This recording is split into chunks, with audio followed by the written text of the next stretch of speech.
The ডিবেটে স্বাগতম। আজকের আলোচনার কেন্দ্রবিন্দুতে রয়েছে বিএসই লিমিটেডের অর্থবর্ষ ২০২৬-এর দ্বিতীয় ত্রৈমাসিকের আর্থিক ফলাফল। বিএসই টানা দশম ত্রৈমাসিকে রেকর্ড পরিমাণ আয় করেছে, যা নিঃসন্দেহে একটা বড় খবর। কিন্তু এই ফলাফলটা এমন এক সময়ে এসেছে যখন ভারতীয় বাজার দুটো ভিন্ন স্রোতের মোকাবেলা করছে।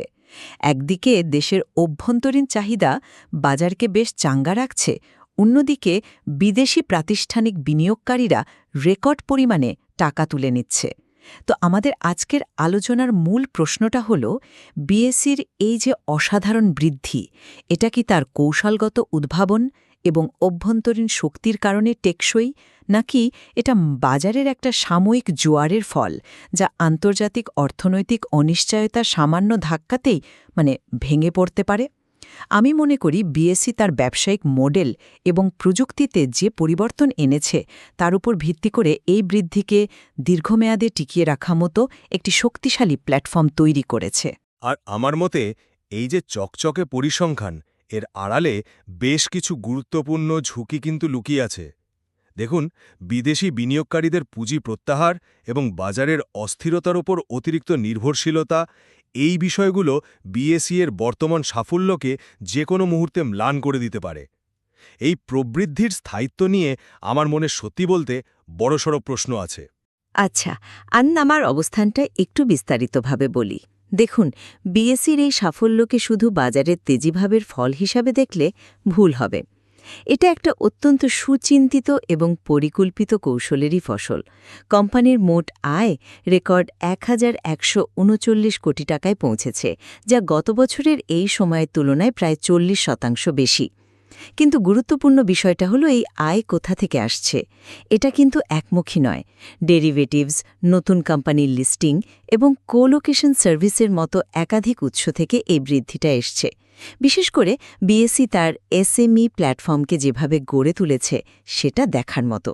আজ প্রায় ৬৫০ ছোট এবং মাঝারি কোম্পানি সেখানে তালিকাভুক্ত, যারা বাজার থেকে ১৩,০০০ কোটি টাকারও বেশি পুঁজি তুলেছে।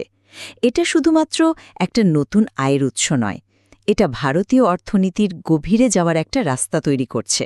কিন্তু এই এসএমই প্ল্যাটফর্ম থেকে বিএসসির মোট আয়ের কত শতাংশ আসে? এটা কি সত্যি মূল ব্যবসায় বড় কোনো প্রভাব ফেলছে, নাকি এটা দেখানোর জন্য একটা ভালো গল্প? এখনই হয়তো মোট আয়ের একটা ছোট অংশ, কিন্তু এটা ভবিষ্যতের ছবি। এটা একটা ক্রমবর্ধমান ক্ষেত্র। এর পাশাপাশি প্রযুক্তিগত দিকটাও তো দেখতে হবে। তাদের ক্লিয়ারিং হাউস আইসিসিএল এর ক্ষমতা এখন প্রতি সেকেন্ডে ২৭,০০০ লেনদেন নিষ্পত্তি করার মতো। প্রাতিষ্ঠানিক বিনিয়োগকারী, বিশেষ করে যারা অ্যালগোরিদমিক ট্রেডিং করে, তাদের জন্য এই গতি এবং সক্ষমতা একটা বিশাল আকর্ষণ। আর সবশেষে খুচরো বিনিয়োগকারীদের আস্থা। প্রতি মাসে সিস্টেম্যাটিক ইনভেস্টমেন্ট প্ল্যান বা এসআইপির মাধ্যমে যে প্রায় ২৯,০০০ কোটি টাকার বেশি বিনিয়োগ আসছে, তা বাজারের ভিতকে ভেতর থেকে মজবুত করছে। আমার মতে বিএসই এর এই অভ্যন্তরীণ শক্তি বাইরের যেগুলো চাপ সামলাতে এখন পুরোপুরি তৈরি। আপনার যুক্তিগুলো শুনতে ভালো লাগছে, কিন্তু বাস্তবতার সাথে আমার মতে বেশ কিছু ফারাক আছে। আপনি যে অভ্যন্তরীণ শক্তির কথা বলছেন, সেটাকে আমি এতটাও মজবুত বলে মনে করি না, বিশেষ করে যখন বাইরের ঝুঁকিগুলো এত স্পষ্ট। দেখুন, বিদেশি প্রাতিষ্ঠানিক বিনিয়োগকারীরা অর্থাৎ এফআইআইস এই ক্যালেন্ডার বছরে ভারতীয় বাজার থেকে প্রায় ২.৫ লক্ষ কোটি টাকার শেয়ার বিক্রি করে দিয়েছে। শুধু এই দ্বিতীয় ত্রৈমাসিকেই তারা ১,২৯,০০০ কোটি টাকা তুলে নিয়েছে। আন্তর্জাতিক বিনিয়োগকারীরা যখন এইভাবে বাজার থেকে বেরিয়ে যায়, তখন সেটাকে উপেক্ষা করাটা ঠিক বুদ্ধিমানের কাজ নয়। এটা বাজারের প্রতি আন্তর্জাতিক আস্থার অভাবের একটা বড় সংকেত। আর আপনি আয়ের বৈচিত্র্যের কথা বললেন, কিন্তু সত্যিটা হলো আয়ের প্রায় ৫৭% বৃদ্ধি এসেছে লেনদেন সম্পর্কিত খাত থেকে, যা পুরোপুরি বাজারের অস্থিরতার উপর নির্ভরশীল। কিন্তু সিইও তো বলেছেন যে... আমি ঠিক সেই পয়েন্টটাতেই আসছি। সিইও সুন্দর বাউটরা নিজেই তো স্বীকার করেছেন যে ডেরিভেটিভস থেকে আসা প্রিমিয়াম আয় বাজারের অস্থিরতার উপর নির্ভর করে, যা প্রথম এবং দ্বিতীয় ত্রৈমাসিকে একেবারে ভিন্ন ছিল। তার মানে কি দাঁড়ালো? বাজার শান্ত হয়ে গেলেই এই আয়ের উৎস শুকিয়ে যেতে পারে। এটা তো আয়ের উৎসের অনিশ্চয়তাকেই চোখে আঙুল দিয়ে দেখিয়ে দিচ্ছে। আর সব কৌশল যে সফল হচ্ছে তাও তো নয়। বিএসই ইবিক্স ইন্স্যুরেন্স প্ল্যাটফর্মের ব্যর্থতার কথা আমরা নিশ্চয়ই ভুলে যাইনি। মানে স্টার এমএফ প্ল্যাটফর্মের সাফল্যকে তারা সব নতুন উদ্যোগে নকল করতে পারেনি। আর সবশেষে গত 6 মাসে পরিকাঠামো খাতে ৩০০ কোটি টাকার বেশি মূলধনী ব্যয় বা ক্যাপিটাল এক্সপেন্ডিচার করা হয়েছে। এত বিশাল বিনিয়োগের টাকা কোথায় কিভাবে খরচ হচ্ছে তার কোনো স্বচ্ছ হিসাব নেই। এটা ভবিষ্যতের জন্য একটা বড় ঝুঁকির দরজা খুলে রাখছে।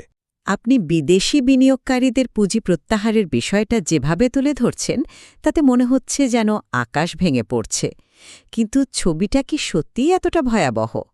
এফআইআইদের ক্রমাগত শেয়ার বিক্রি হয়তো আন্তর্জাতিক আস্থার অভাবের একটা লক্ষণ হতে পারে, কিন্তু আপনি কি মুদ্রার অন্য পিঠটা দেখছেন? অন্য পিঠটা কি? যে আমাদের বাজার শুধুমাত্র দেশীয় বিনিয়োগের উপর নির্ভর করে চলবে। এটা কি একটা বুদবুদের মতো নয় যা যে কোনো সময় ফেটে যেতে পারে? খুচরো বিনিয়োগকারীরা তো বাজারের আবেগ দিয়ে চলে, আজ আছে কাল নেই। না না, আপনি বিষয়টাকে ঠিক সেভাবে দেখছেন না। এটা ভারতীয় বাজারের দুর্বলতা নয়, বরং এটা আমাদের বাজারের চরিত্রের এক মৌলিক পরিবর্তনের ইঙ্গিত। সিইওর তথ্য অনুযায়ী বলছি, দেশীয় প্রাতিষ্ঠানিক বিনিয়োগকারীরা অর্থাৎ ডিআইআইস ৬.৩ লক্ষ কোটি টাকার বেশি বিনিয়োগ করে এফআইআইদের বিক্রির প্রভাবকে শুধু প্রশমিতই করেনি, বরং বাজারকে নতুন উচ্চতায় নিয়ে গেছে। এর মানে হল আমাদের বাজার এখন নিজের পায়ে দাঁড়াতে শিখছে। বিদেশি পুঁজির জোয়ারে ভেসে যাওয়া বা ভাটায় শুকিয়ে যাওয়ার দিন হয়তো শেষ হতে চলেছে। এর সাথে যুক্ত হয়েছে খুচরো বিনিয়োগকারীদের শক্তি। এসআইপির মাধ্যমে আসা নিয়মিত বিনিয়োগ বাজারকে একটা স্থিতিশীল ভিত্তি দিচ্ছে, যা আগে কখনো ছিল না। এটা কোনো সাময়িক ব্যাপার নয়, এটা একটা কাঠামোগত পরিবর্তন। এই আত্মবিশ্বাসই বিএসির আসল শক্তি। আত্মবিশ্বাস ভালো জিনিস, কিন্তু অতিরিক্ত আত্মবিশ্বাস বিপজ্জনক। দেশীয় বিনিয়োগের এই স্রোত কি চিরস্থায়ী?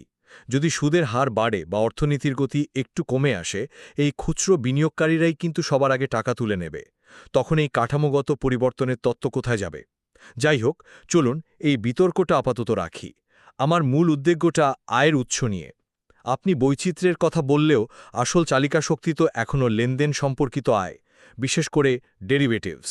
এটা অনেকটা কি বলবো, এমন একটা দোকানের মতো যা সারা বছরের ব্যবসা শুধু উৎসবের মরশুমের বিক্রির ওপর নির্ভর করে। বাজারের অস্থিরতা কমলে, অর্থাৎ উৎসবের মরশুম শেষ হলে ডেরিভেটিভস থেকে প্রিমিয়াম আয়ও কমে যাবে। তখন তো কোম্পানির মুনাফায় সরাসরি আঘাত লাগবে। এই মডেলটা কি যথেষ্ট স্থিতিশীল? আপনার উপমাটা বেশ আকর্ষণীয়, কিন্তু আমার মনে হয় আপনি বিএসির অন্যান্য ব্যবসার সম্ভাবনাকে একটু ছোট করে দেখছেন। এটা ঠিক যে ডেরিভেটিভস একটা বড় অংশ, কিন্তু অন্য উৎসগুলো খুব দ্রুত বাড়ছে। যেমন ধরুন কোলোকেশন পরিষেবা। সহজ ভাষায় এটা হলো স্টক এক্সচেঞ্জের ডেটা সেন্টারের ভেতরে ব্রোকারদের জন্য একটা ভিআইপি পার্কিং স্পটের মতো। ব্রোকাররা দ্রুততম সময়ে লেনদেন করার জন্য এক্সচেঞ্জের সার্ভারের পাশে নিজেদের সার্ভার রাখতে মোটা টাকা ভাড়া দেয়। এই ব্যবসাটা থেকে আয় গত ত্রৈমাসিকে ২৭ কোটি থেকে বেড়ে ৪৬ কোটি টাকা হয়েছে, প্রায় ৭০% বৃদ্ধি। এটা একটা নিশ্চিত ভাড়ার মতো, বাজারের অস্থিরতার উপর নির্ভরশীল নয়। এছাড়াও তাদের ইন্ডেক্স পরিষেবা ব্যবসাও দেখুন। প্যাসিভ প্রোডাক্ট অর্থাৎ ইন্ডেক্স ফান্ড এবং ইটিএফের অ্যাসেট আন্ডার ম্যানেজমেন্ট বা AUM ২.৫৪ লক্ষ কোটি টাকা ছাড়িয়ে গেছে। এই AUM যত বাড়বে, বিএসসির লাইসেন্সিং ফি থেকে আয়ও তত বাড়বে। এগুলো খুবই স্থিতিশীল এবং দীর্ঘমেয়াদী আয়ের উৎস, যা লেনদেন সম্পর্কিত আয়ের অস্থিরতাকে অনেকটাই ভারসাম্য দেবে। বেশ, মানলাম অন্যান্য উৎস বাড়ছে, কিন্তু মূল আয়ের তুলনায় সেগুলোর আকার এখনও নিতান্তই ছোট। তারা হয়তো একদিন বড় হবে, কিন্তু আজকের দিনে ঝুঁকিটা তো থেকেই যাচ্ছে। আর এই ভবিষ্যতের ব্যবসার জন্যই তো তারা বিপুল বিনিয়োগ করছে, যা আমাকে আমার পরের উদ্বেগে জায়গাতে নিয়ে আসে, এই বিপুল পরিমাণ মূলধনী ব্যয়। গত ৬ মাসে পরিকাঠামোতে ৩০০ কোটি টাকার বেশি বিনিয়োগ করা হয়েছে। আর্নিংস কলে একজন বিনিয়োগকারী যখন এর বিস্তারিত বিভাজন জানতে চাইলেন, সিইও তখন সঙ্গে সঙ্গে তা দিতে পারলেন না। এই অস্বচ্ছতা কি বিনিয়োগের কার্যকারিতা নিয়ে একটা বড় প্রশ্ন তোলে না? বিনিয়োগকারীদের তো জানার অধিকার আছে যে তাদের টাকা কোথায় এবং কতটা কার্যকরভাবে খরচ হচ্ছে। আপনি কি বলবেন না যে এটা একটা লাল সংকেত? আমি এটাকে ঠিক লাল সংকেত হিসেবে দেখছি না, বরং কৌশলগত বিনিয়োগ হিসেবেই দেখছি।